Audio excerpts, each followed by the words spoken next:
This is Andy Purewal for Boxing Social in association with Betfred. Take two, and I'm joined by one of the ring legends of the sport, Roy Jones Jr. Roy, we've just had some technical issues, but thankfully it seems to be sorted now. How are you doing? How's life? Doing well. Everything's good. How you doing? I'm good, thank you. I appreciate you giving up some time today. Let's get straight into it so we can avoid any issues. As we know, you ventured back into the ring recently and you are considering other opportunities. One name which has been mentioned, Roy, is Anderson Silva. Before we come on to yourself and him, he obviously fought this past weekend. He was successful against Julio Cesar Chavez Jr. What did you make of his win? I thought it was an exceptional win for him. Kind of bad for Julio Cesar Chavez Jr. too, though, but it was a good win for Anderson, a smart fight for Anderson. He boxed a very smart fight. And it's good for the sporting world because it's different. People love to see upsets. It definitely was an upset, and we'll see what happens from there. When you see somebody cross over into boxing, Roy, and in this case where they've been successful, they was victorious in Anderson Silva, is it negative for boxing to have somebody cross over from a different sport and win, or do you look at it differently? I look at it differently because Anderson used to box, I think, before the MMA got so popular. So Anderson had several boxing matches before he went to the MMA world. So people don't understand that. He's not a guy who has never boxed before. So when he and I even was talking about fighting, I knew he had 13 or 14 pro fights, boxing fights on his record already. It wasn't like I was fighting Conor McGregor like Floyd and a guy who had no professional boxing experience. No, Anderson has boxing experience, and he showed that against Chavez Jr. So he's not a guy who's just out there just going through the motions. No, he knows how to box. Roy, as I say, yourself and him have been mentioned. You've openly said you'd like to face him if a deal could be agreed. Have you had any talks recently or on the back of this past weekend? No, I haven't talked about it. A couple of my guys probably spoke to his guys because our managers have been friends for a while. They've been talking back and forth, but the UFC would never let him do it. Then when we thought he got free of the UFC and was going to do it, he went and fought Julio Cesar Chavez instead. So I don't know, maybe he's just testing the water to see where he is. I don't know. So if he decides that's what he wants to do, then it's very possible it can happen. However, for me, I'm a little bit heavier than what he is now. I used to walk around 185, not no more.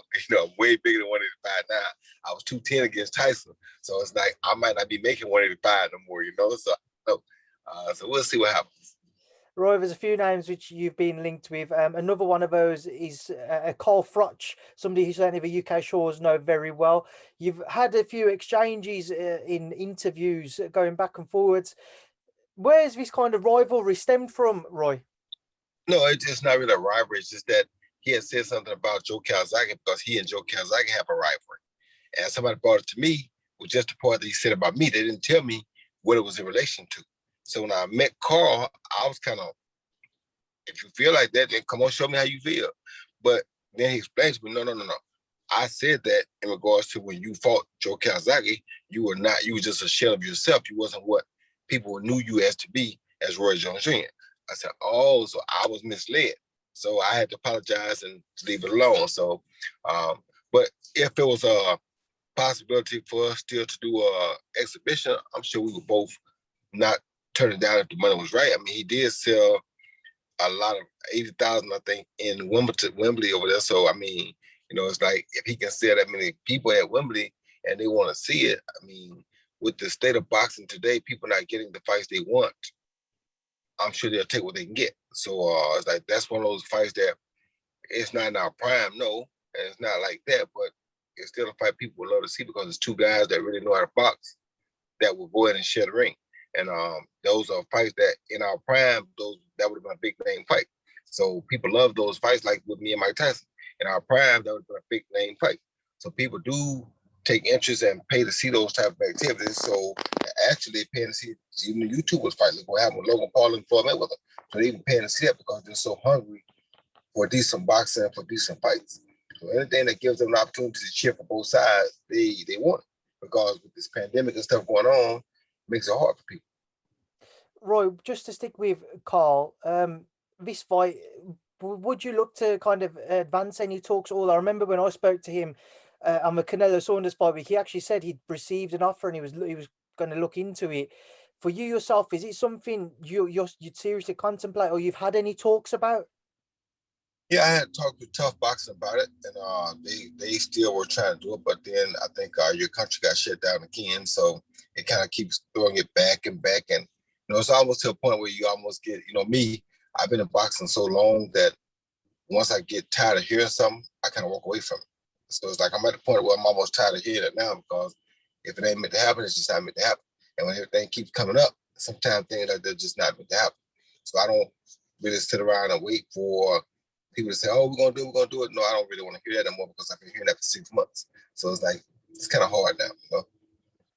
Roy, just another name which I know has been mentioned with yourself is Glenn McCrory. Now, I know Glenn's been very vocal about this over social media. He's called you out on numerous occasions over social media. Where did talks go, if at all, between the pair of you? Talks were really good with McCrory. They had a pretty good deal they came up with, but unfortunately, I couldn't see the deal making enough money to really waste my time to do it. People don't understand that I've been in boxing for a long time. And when I get in shape, I get in shape. I don't just mess around and beat around the bush. Now, for Mike Tyson, yeah, I would take that $1 million and get in shape and do it because that's Mike Tyson. It's something I wanted to do back in the day. You understand? It was something I wanted to do when I was champion. Glenn McCrory, I have no beef with Glenn. Carl Froch, I have no beef with Carl. All these other guys, I have no beef with these guys. So it's like we all beyond our prime. So it's like I don't have beef with these guys now, because they're giving out so much money now with these YouTubers. If we can make money, then okay. But if we can't make money, or if we ain't making enough money, why waste our time doing it? And for me, I couldn't see enough money in it to really do it. If there was a lot of money in it, then yeah, I mean, of course you get in shape because it's what you're required to get in shape. But if there's not a lot of money in it going into it, then why take the risk? You understand me? With Tyson, yes. Everybody else, no. So, Roy, to touch on that, then I've just mentioned, former fighters to you, a UFC fighter, and Anderson Silva, as you said, he has a past history in boxing. With regards to YouTubers or influencers or anything, would you entertain an offer to face one of those, or are you strictly looking to face people with a sporting background if you was to get back into the ring? I don't care who it is. It's like at this point, it's like what they're doing is a smart thing, because what they're doing now is more about the bill over the belt. You feel me? They trying to pay the bill. Can you hear me? Can you see me? It's back now, yeah. But yeah, so yeah, I see. You're good. It's back now. So if it ain't making dollars now, it doesn't make sense. Like I said, my prime was about belts over the bills. You feel me? I want the belts first, and I make the dollar bills later. Now it's about the bills or the belts. I'm not really that concerned about the belts. It's like if a person makes sense and makes money, then let's go. If it don't make sense and don't make enough money to make sense, no, it's not really worth my time. So, Roy, just on, say, a Logan Paul front, as you say, he fought Floyd Mayweather recently. Firstly, what did you make of that fight? And secondly, would you entertain a fight with Logan? I would entertain a fight with anybody that made money, that made sense. You know what I'm saying? Nowadays, like I said, in my prime, it was belts over bills. Now it's bills over belts. So now it's changed because I'm not in my prime no more. So if I'm not making a lot of dollar bills to go in there, then why would I go in there? It makes no sense at all. You understand me? So I'll entertain anything, but it's got to make sense. So, what did you make of Logan's fight with Floyd? Thought he did his best. I mean, he did what he could do. I mean, he's not really a traditional boxer, but he gave it his all. Because he was a lot bigger than Floyd, it made it look very interesting, which you knew it would, and for a round or two. And he did the best he could do. So he gave it a shot. He tried to land in one big one. He couldn't land it. That's just how it goes sometimes. Jake Paul, his brother's obviously attempting to forge somewhat of a boxing career, shall we say, even though he hasn't faced somebody with a boxing background yet. What have you made of Jake's own journey so far? He's doing a good job. He's been advancing with his skills a lot, and he has a lot of followers, so he's making a lot of money with the noise he makes. And I think he's doing a great job. And like I said, I'm not against these guys, what they're doing, because they are bringing more attention back to the boxing ring. It's just that boxers themselves should look at themselves and say, hey, when we had the opportunity to fight the best, we weren't doing it. So now either we can go do what they do and make ourselves big on YouTube and fight people like them, or we can go out and put the best against the best so people want to see it. Roy, you're a universally loved man across sports and wider. With regards to kind of a boxing purist, when they see legends like yourself, or like Mike Tyson, Evander Holyfield, etc., you know, Glenn McCrory mentioning coming back, Carl Froch mentioning coming back, the boxing purist may not be kind of happy with it, shall we say. What's your take on those who are opposed seeing you guys come back, seeing the YouTubers crossover, the UFC stars crossover? What's your take on the ones who are against it? You're against it, I understand. If you're gonna go pay Holyfield or Mike Tyson or Roy Jones bills and say we don't want you to fight no more, so we're gonna pay your bills. Okay. If you're not gonna pay our bills, then you should probably be cool and let us do what we do. Because we're not asking you for nothing. Roy, just want to quickly move forwards and just touch on to your charge, Chris Eubank Jr. How's Chris doing? He's doing good, doing very good. Looking for his next opponent, looking for the next time for him to be out. Now, one of the names which Eddie Hearns mentioned is Demetrius Andrade. He said that he's putting an offer together, or he put an offer together to make a bout between Chris and Demetrius. What were your thoughts? What have you made of Demetrius as the WBO champion? Demetrius is a good fighter, he's a good champion. I like him. I think he's a great fighter. He's a very awkward guy. A very ugly fight for anybody because of his style. He has a very different style. I think Chris is probably a better puncher and much more aggressive and a much more, I guess, skillful fighter. But, you know, they both are good fighters. I think it'll be a good fight for both guys. So it all depends on how Chris feels. Chris had a few injuries he had to deal with last time, but if he gets past these injuries, I'm sure he'd be glad to fight Demetrius Andrade and see what happens. However, I don't know if that'll be his next fight because, like I said, he dealt with a lot of injuries in his last fight. So if he gets past those injuries, then I'm sure he'd be glad to take it. Roy, as I was saying there just before we was cut off from, like I say, his technical issues, the last bout between Chris and Marcus, from us watching it, how much of a work do you feel that you've done with Chris? We was able to see him that fight. I think he saw about 60%. Thought Chris did some really good things. I thought he had a lot of patience. He showed a lot of patience, showed a lot of things that we've been working on.